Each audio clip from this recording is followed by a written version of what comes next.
오늘은 2023년 부활절 둘째 주일입니다. 예전에는 그냥 부활절 하루만 주일로 지켰었는데, 원래 우리 기독교 역사에서 부활절은 하루가 아니라 그 이후 50일간, 그래서 기쁨의 50일이라 이렇게 말하죠. The Great 50 Days라 말하고 있습니다. 부활절기에 대해서는 주보 중견에 설명을 해놨으니까 살펴보시면 좋겠습니다.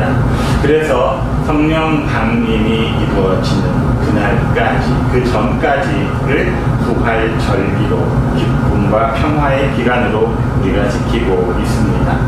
그래서 기독교는 부활이라는 이 역사적인 사실에 기초한 종교라 말할 수 있습니다. 그래서 긴 무덤이 중요한 것이지요. 다른 사람들의, 다른 성인들의 무덤에는 그 사람이 거기에 잠들다 이렇게 되어 있지만, 예수님의 무덤은 비어있고 여기 계시지 아니한다 되어 있는 것입니다. 그래서 부활이 기독교를 타 종교와 구별시켜주는 가장 큰 사건이기도 하지만, 반대로 부활이 없었다면 기독교가 이렇게 많은 사람들에게 영향을 미치고 있을 수 있었을까 하는 생각이 들기도 합니다. 사실 성경은 그래서 부활이라는 이 사건이 객관적인 사실이었다는 점을 강조하고 있음을 알 수 있습니다. 복음서와 서신서는 많은 사람들에게 부활하신 주님이 직접 나타나셨음을 보여주고 있습니다. 얼마나 많은 부활의 증인들이 있는지에 대해서 우리가 교동문에서 읽었던 고린도전서 15장 3절에서 8절까지의 말씀을 다시 한번 보도록 하겠습니다. 같이 한번 읽겠습니다. 내가 받은 것을 먼저 너희에게 전하였으니 이는 성경대로 그리스도께서 우리 죄를 위하여 죽으시고 장사시간과 되셨다가 성경대로 사흘 만에 다시 살아나사 게바에게 보이시고 그의 12제자에게와 그 후에 500의 형제에게 일시에 보이셨나니, 그 중에 지금까지 대다수는 살아있고 어떤 사람은 잠들었으며, 그 후에 야고보에게 보이셨으며, 그 후에 모든 사도에게와 맨 나중에 만삭되지 못하여 난 자 같은 내게도 보이셨느니라. 이게 바로 바울의 고백이지요. 예수님의 부활이 수많은 사람들에 의해서 증거된 객관적인 사실이라 이렇게 말해주고 있습니다. 그런데 또 성경은 부활하신 주님을 만나고도 보고도 깨닫지 못했던 사람들이 있었다고 전해줍니다. 엠마오로 가는 두 제자들이 대표적인 예이지요. 그들은 주님과 함께 동행했고 함께 길을 가기도 했지만 좀처럼 주님을 알아보지 못했었습니다. 게다가 이 부활의 증인들을 자세히 살펴보면 그 증인들은 특정한 사람들에게만 국한되어 있었다는 것을 알 수 있습니다. 그 증인들 중에 제사장이나 바리새인들, 로마의 병정들은 포함되어 있지 않다는 것입니다. 오늘 보면 또한 마리아에 의해서 증거된 예수님의 부활 사건을 전하고 있습니다. 예수님이 십자가형을 당하지 않으셨습니까? 예수님 당시에 십자가형을 받은 죄수들은 제대로 된 장사를 치르지 못했다고 합니다. 죄인이기도 하고 많은 사람들의 이목이 두렵기도 했겠지요. 그래서 부랴부랴 시체를 그냥 내려서 어디에 처박아 놓기도 하고 방치되는 경우도 많았다고 합니다. 이미 마리아는 이런 사실을 잘 알고 있었겠지요. 그래서 혹여 주님의 시신이 장사도 제대로 치르지 못한 채 방치되어 있으면 어떡하나 밤새 마음이 졸여서 잠도 제대로 자지 못했을 것입니다. 그래서 예수님의 시신이라도 제대로 수습하고자 이른 새벽부터 주님의 무덤으로 달려갔을 것입니다. 그런데 무덤에 도착해보니 어찌 되었습니까? 세마포와 머리를 쌌던 수건은 서로 나눠 떨어져 있고 예수님의 시신은 보이지가 않았습니다. 오늘 보면 15절을 보니까 마리아는 처음에는 부활하신 예수님이 동산지기인 줄 알았다만 하고 있지요. 그래서 그 동산지기가 예수님의 시신을 어디에다가 옮겨버렸는지, 혹여 옮겼다면 어디로 옮겼는지 알려달라, 그렇게 말하는 것을 볼 수가 있습니다. 결국 고린도전서에서는 많은 사람들이 부활하신 주님을 보기는 했지만 처음으로 예수님의 무덤을 찾았던 마리아는 객관적인 사실로 예수님의 부활을 받아들이지 않았음을 알 수가 있습니다. 이상합니다. 똑같은 증거들이었습니다. 그런데 고린도전서에서 나왔던 사람들은 예수님의 부활을 믿었고 또 어떤 사람들은 믿지 않았다는 것이지요. 거기에서 우리가 한 가지 생각해 봐야 하는 일이 있습니다. 어떤 사실을 사실로 받아들이기 위해서는 증거들만 가지고는 그렇게 받아들일 수가 없다는 것입니다. 거기에는 우리의 믿음과 신념으로 해석을 하는 객관적인 사실뿐 아니라 주관적인 경험도 있어야 한다, 그런 말이죠. 그래서 부활의 사건이 실제의 사건이 되려면 내 안에서 그것을 경험하는 주관적인 경험, 주관적인 사건이 되어야 한다는 것입니다. 부활뿐 아니라 세상의 모든 일이 다 그렇지 않습니까? 우리가 살아가는 이 세상들 역시 모든 사건들이 객관적인 증거로 가득 차 있다 하더라도 그것을 나 개인의 신념 또는 믿음으로 재해석하는 과정이 없다면 그것을 사실로 받아들일 수가 없다는 것입니다. 오늘은 4월 16일입니다. 무슨 날입니까?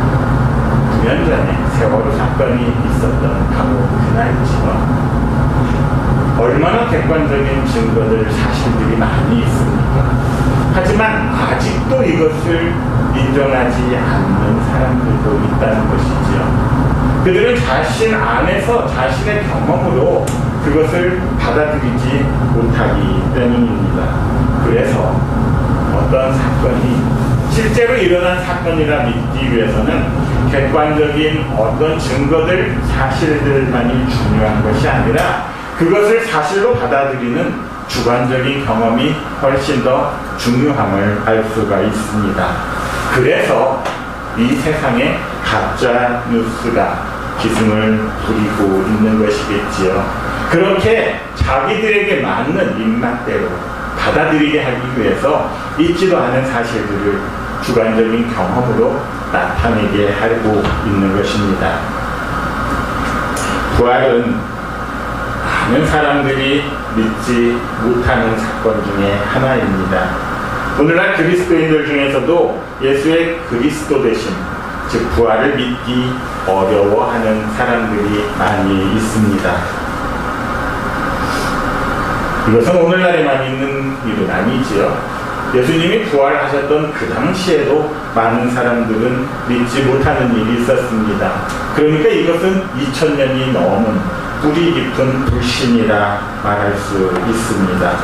그래서 성경은 부활이 객관적인 사실이었다, 수많은 증인들에 의해서 확정된 역사적인 사실임을 나타냄과 동시에 그것이 나의 부활의 사건이 되기 위해서는 나의 주관적인 경험이 들어가야 한다고 강조하고 있습니다.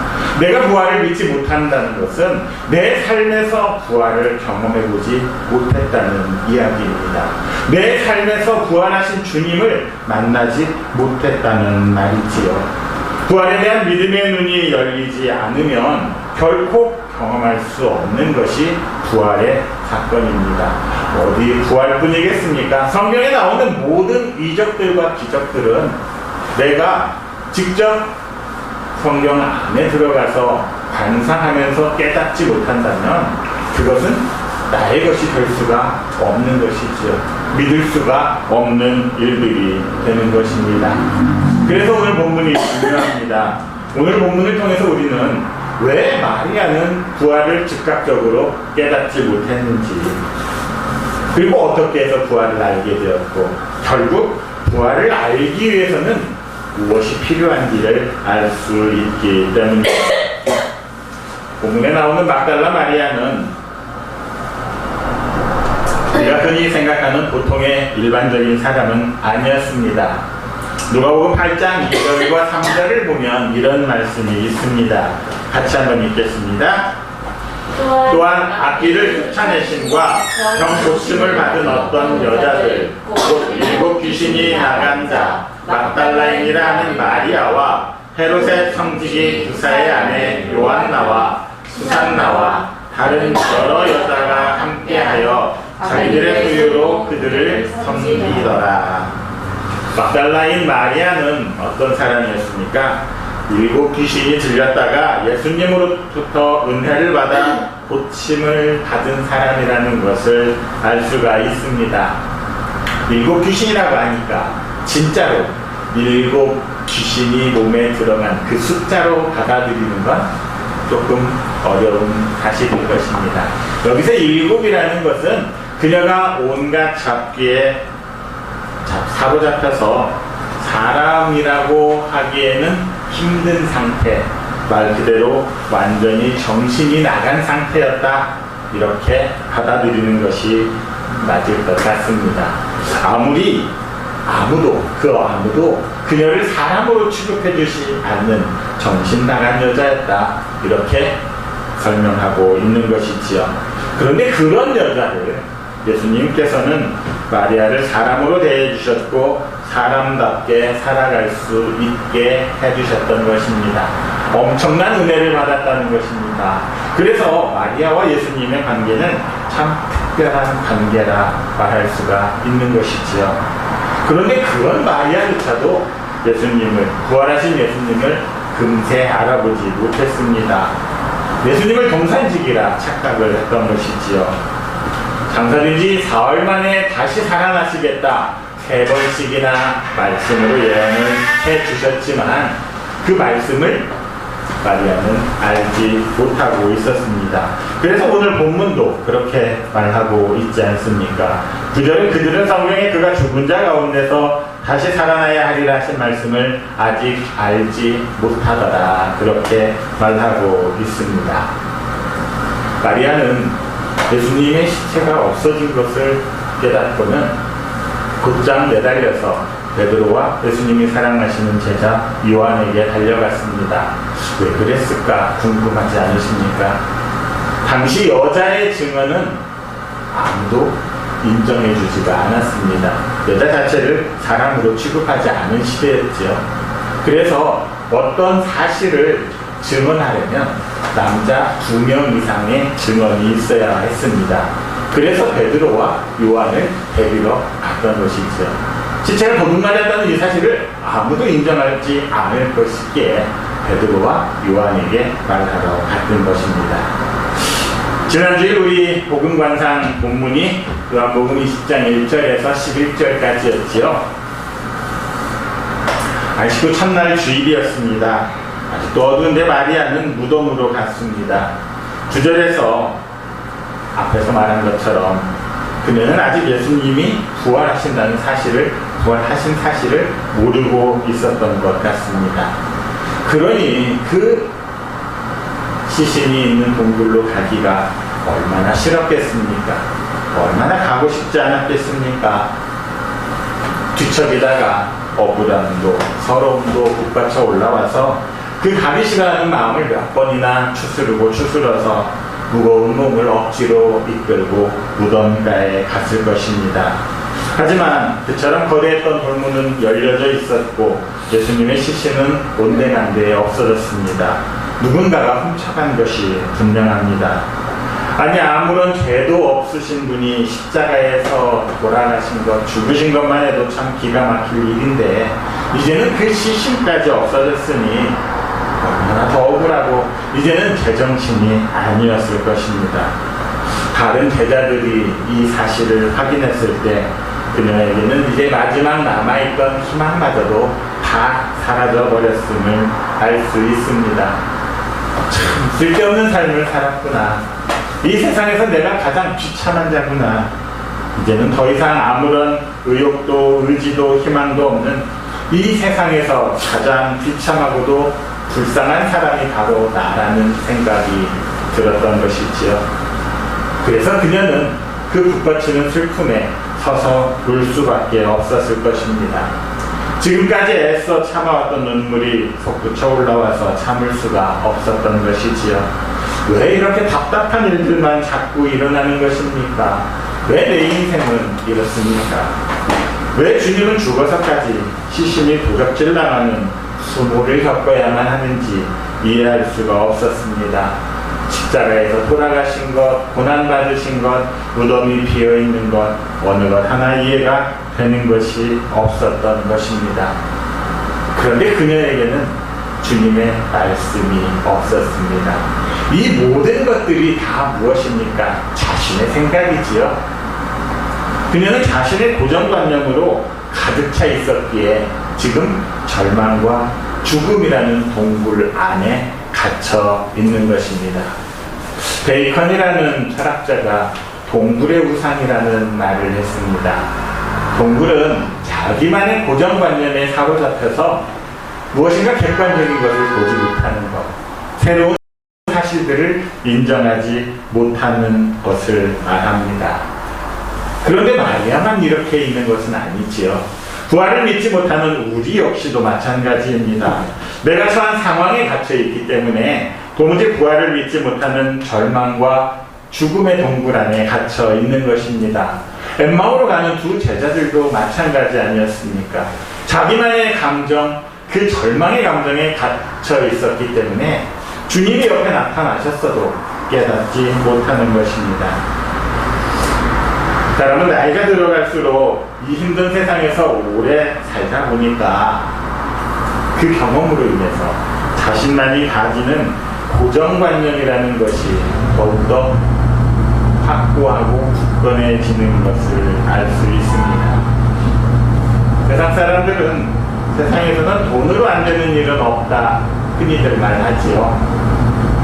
이것은 이 힘든 세상에서 이 세상을 살아가면서 물질로 인해서 산전수전을 다 겪으면서 고통도 당해보고 울기도 했던 그 경험들이 쌓이고 쌓여서 생긴 것일 것입니다. 돈이 있었으면 그런 일을 안 당하는 사람들을 수많은 사람들을 보았던 것이지요.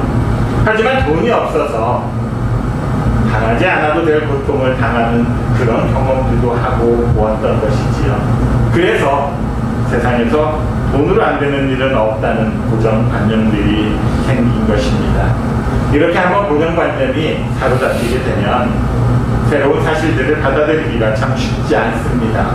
그것은 물질뿐 아니라 인간관계에서도 마찬가지지요. 어떤 사람은 어떻다, 어느 지역의 사람은 어떻다, 이런 편견과 고정관념에 사로잡히면 새로운 사실들을 인정하려 하지 않습니다. 그래서 세상이 변했는데도 불구하고 이 고정관념이라는 동굴에 갇혀서 새로운 세상을 보지 못하게 되는 것이지요. 아니, 보지 못하는 것뿐만이 아니라 오히려 과거의 생각만을 고집하게 됩니다.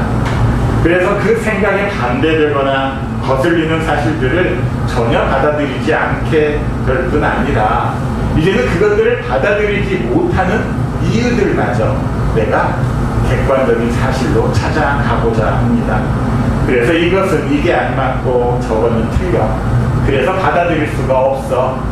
이래서 자신이 가지고 있던 고정관념을 더욱더 공부하게 하는 일들이 많은 것이지요. 젊은 사람들은 어른들을, 나이 든 어른들을, 이런 어른들을 뭐라고 부릅니까? 꼰대라 부르죠. 물론 모든 게 다 옳은 건 아니지만 젊은 사람들의 생각에, 그들의 눈에 비친 나이 든 어른들은 자기들의 생각만을 고집하고 살아가기 때문에 그 고정관념으로 똘똘 뭉쳐져 있기 때문에 꼰대라 말하기도 하는 것일 것입니다. 부활에 대해서도 마찬가지 아니겠습니까? 이 세상을 살아가면서 굳건하게 된 그 고정관념에 사로잡혀 있다면 부활하신 주님이 내 눈앞에 직접 나타나신다 할지라도, 나에게 깨우침을 주신다 할지라도 결코 그 사실을 받아들일 수가 없습니다. 나만의 생각, 나만의 신념에 사로잡혀서 주님의 말씀은 들리지도 않지요. 주님이 아무리 보여주셔도 보이지가 않는 그런 상태가 되는 것입니다. 그래서 귀가 있어도 듣지 못하고 눈이 있어도 보지 못하는 그런 사람들이 되고 마는 것이지요. 마리아 역시 그랬던 것 아닙니까? 그런데 그런 마리아에게 예수님은 처음에는 여자여 어찌하여 울며 누구를 찾느냐 이렇게 말씀하시지요. 한 번쯤은 돌아볼 만도 하지 않습니까? 한 번쯤은 다시 볼 만도 하지 않습니까? 이 정도로 얘기했으면. 그러나 마리아는 아직도 자기 생각에 사로잡혀 있었습니다. 그래서 동산지기로 보았다고 말하지 않습니까? 그 다음이 중요합니다. 그런 마리아를 향해서 예수님께서는 어떻게 하십니까? 마리아를 이렇게 곱게 부르지는 않았을 것 같습니다. 정신 못 차리고 있는 사람을 향해서 우리는 어떻게 하지요? 그 사람의 이름을 크게 부르면서 정신 차려 이 친구야 흔들어 깨우지 않습니까? 아마 예수님께서는 그렇게 하지 않으셨겠습니까? 16절에서 예수께서 마리아야 하시거늘 이렇게 말하는 것은 부드럽고 온화한 목소리로 하신 게 아니라는 것이지요. 어쩌면 격정적이고 열정적인 예수님의 모습을 떠올려야 할 것입니다. 어쩌면 바리새인들을 향해서 화를 선포하시는 그 모습일 수도 있습니다. 마리아야 정신 차려. 네 정신은 어디 가고 아직도 정신을 못 차리고 있는 거야. 그런 정신으로 본다면 무엇이 보이겠느냐. 정신 차려라. 지금 이렇게 말씀하고 있는 것이죠. 자기만의 생각, 그 고정관념에 사로잡혀 있는 그 동굴에 갇혀있는 마리아를 깨우는 적극적이고 능동적인 예수님의 모습을 생각해야 할 것입니다. 정신을 차리고 빨리 그 자리에서 빠져나오라 말하고 있는 것입니다. 언제까지 그 동굴에 갇혀서 그렇게 살아갈 것인지, 너만의 생각에서 빠져나와서 이젠 네 앞에 있는 나, 부활하신 네 예수를 제대로 보라. 지금 그렇게 말하고 있는 것입니다. 그래서 예수님께서는 마리아야 하고 특별하게 부르신 것이지요. 예수님께서 직접 이름을 이렇게 호명하신 경우는 참 특별한 경우인 것 같습니다. 그런데 어찌 마리아만 부르고 마리아의 정신만을 깨우고 계시겠습니까? 지금 주님이 우리를 향해서 내 이름을 부르면서 아무개야 정신 차려라, 눈을 제대로 뜨고 제대로 듣고 보라 말씀하고 계실지도 모릅니다. 부활은 나의 고정관념과 고정된 신앙에서 벗어나는 것입니다. 그래서 마음의 문을 열고 살아계신 주님을 바라보는 것이지요. 그랬을 때 비로소 우리는 이미 살아계셔서 이 세상에서 살아 역사하시는 주님을 볼 수 있는 것입니다. 그 주님을 볼 수 있는 가장 좋은 방법 중에 하나가 부활의 복음을 가지고 복음 환상으로 들어가는 길임을 잊지 마시기 바랍니다. 우리가 그 과정에서 다시 부활하셨고 살아계신 주님이 나에게 오셔서 말씀해 주시고 나의 이름을 불러주시는 그 경험을 하게 될 것입니다. 그래서 양은 오직 목자의 음성만을 듣고 행동하는 것처럼 이제는 나를 사로잡고 있는, 나를 가두고 있는 그 동굴에서 벗어나서 부활하신 주님을 바로 보고 그 주님만을 따라가는 여러분 모두가 되시기를 그리스도이신 예수님의 이름으로 축원합니다.